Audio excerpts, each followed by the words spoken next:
Hello నమస్కారం అండి. ఈరోజు మన రెసిపీ వచ్చేసి వెజిటబుల్ సాంబార్ ప్రిపేర్ చేస్తున్నాను. దానికోసం అయితే ఇక్కడ కుక్కర్ గిన్నె తీసుకొని ఇందులోకి ఒక 150 గ్రామ్స్ కందిపప్పు వేసుకున్నాను. వేసుకున్న తర్వాత ఇందులోకి 2 గ్లాసుల వాటర్ వేసుకొని ఇలా 2 సార్లు శుభ్రంగా కడిగేసుకోవాలి.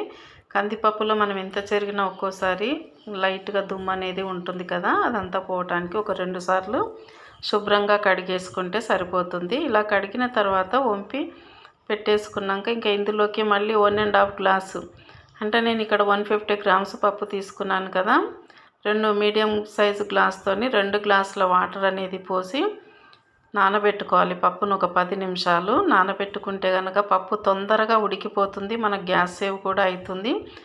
ఇప్పుడు ఇందులోకి ఒక హాఫ్ టీ స్పూన్ వరకు పసుపు వేసుకుందాం. పసుపు వేసుకున్నాక ఇలాగా 10 నిమిషాల పాటు కుక్కర్ మూత పెట్టేసుకొని ఇంకా నానబెట్టేసుకోవాలి. తర్వాత స్టవ్ మీద పెట్టేసి ఒక 4 విజిల్లు వచ్చేంత వరకు ఉడికించుకుంటే సరిపోతుంది. పప్పు అయితే మెత్తగా అయిపోతుంది. ఇంకా మనం పప్పు కవ్వం పెట్టి ఎనపనవసరం లేదు, అంత మెత్తగా అయిపోతుంది అన్నమాట. గరిటెతో తిప్పి తాలింపు పోసుకుంటే సరిపోతుంది. ఇంకా ఈ సాంబారు కోసం అయితే నేను వంకాయ ముక్కలు, అలాగే బెండకాయ ముక్కలు, ఒక 2 పెద్ద మునక్కాయలు, ఒక టమాటో మీడియం సైజుది, ఉల్లిపాయ ఒకటి చిన్నది, అలాగే ఆలు ఒకటి మీడియం సైజు తీసుకున్నాను. అలాగే కొన్ని సొరకాయ ముక్కలు కూడా తీసుకున్నాను. ఇందులో మెయిన్గా కొంచెం ఎక్కువ క్వాంటిటీతో అయితే మునక్కాయ ముక్కలు ఉన్నాయి కదా, ఇవన్నీ కాకుండా మళ్ళీ తాలింపు కోసం అయితే పచ్చిమిరపకాయలు, కరివేపాకు, కొత్తిమీర లాస్ట్లో వేద్దాం మరిగేటప్పుడు. ఇందులోకి ఒక 3 ఎండుమిర్చి, ఒక టీ స్పూన్ జీలకర్ర ఆవాలు, అలాగే ఒక పావు టీ స్పూన్ వరకు మెంతులు కూడా తీసుకున్నాను. మెంతులు అనేది కంపల్సరీ వేసుకోవాలి సాంబార్కి. అలాగే జీలకర్ర మెంతుల పొడి కూడా వేసుకుందాం తర్వాత. ఇప్పుడు ఇవన్నీ యాడ్ చేసుకోవాలన్నమాట. ఇంకా టమాటాలు ఎక్కువ వేసుకున్నా సరిపోతుంది, ఇష్టం అది. ఇంకా ఇందుకోసం అయితే నేను ఒక నిమ్మకాయ సైజ్ అంత చింతపండు నారని తీసి కడిగి పెట్టేసి నానబెట్టేసుకున్నాను పులుసు పిండుకోవడానికి. ఇప్పుడు స్టవ్ మీద గిన్నె పెట్టేసి అందులోకి అయితే ఒక 3 టేబుల్ స్పూన్ల వరకు ఆయిల్ వేసుకుందాం. ఎందుకంటే ఈ ముక్కలన్నీ ఆయిల్లో ఉడకాలి కాబట్టి ఇలా వేసుకుందాం అన్నమాట. ఆయిల్ హీట్ ఎక్కగానే తీసుకున్న దినుసులన్నీ ఇందులో వేసుకుందాం. మెంతులు, అలాగే జీలకర్ర ఆవాలు, ఎండుమిర్చి కూడా ఇందులో వేసుకున్నాం. ఇవి చిటపట్లాడగానే ఇందులోకి ఉల్లిపాయ ముక్కలు వేసుకున్నాం. ఉల్లిపాయలు మరీ ఎర్రగా ఫ్రై అవ్వనవసరం లేదు, మామూలుగా వేస్తే సరిపోతుంది. అంతలోపు ఇందులోకి అయితే మనం కూరగాయ ముక్కలన్నీ కట్ చేసి పెట్టుకున్నాం కదా, ముందుగా అయితే మునక్కాయలు వేసుకున్నాం.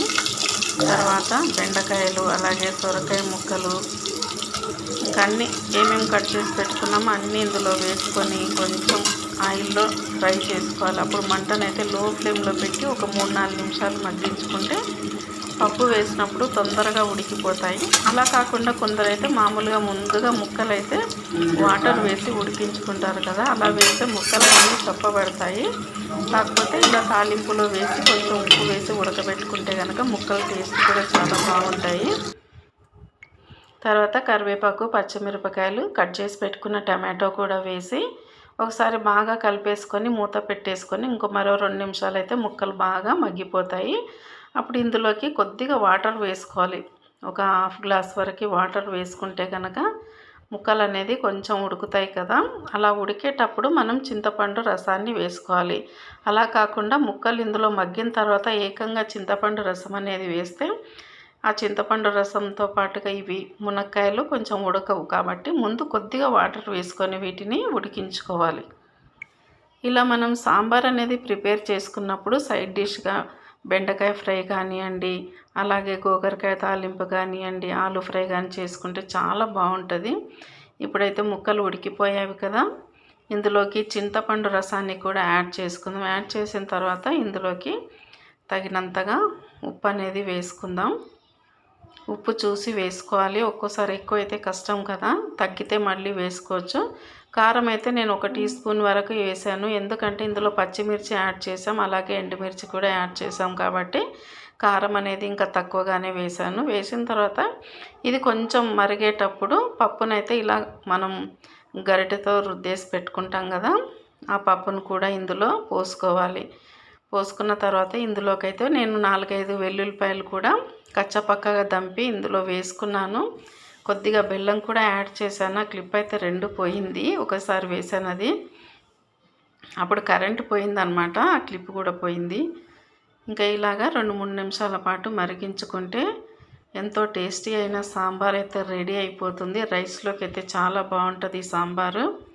మనం రోజు కాకుండా అప్పుడప్పుడు ఇలా చేసుకుంటే తినడానికి టేస్టీగా కమ్మగా ఉంటుంది కదా. అంటే రోజు ప్లెయిన్గా పప్పుచారు ఇలాగో చేసుకుంటుంటాం కదా. అప్పుడప్పుడు కొంచెం ఓపిక్గా ఇలా అన్ని కూరగాయ ముక్కలు వేసుకొని సాంబార్ చేసుకుంటే చాలా టేస్టీగా ఉంటుంది. ఇలాంటి సాంబార్ అయితే నాకు మాత్రం చాలా ఇష్టము.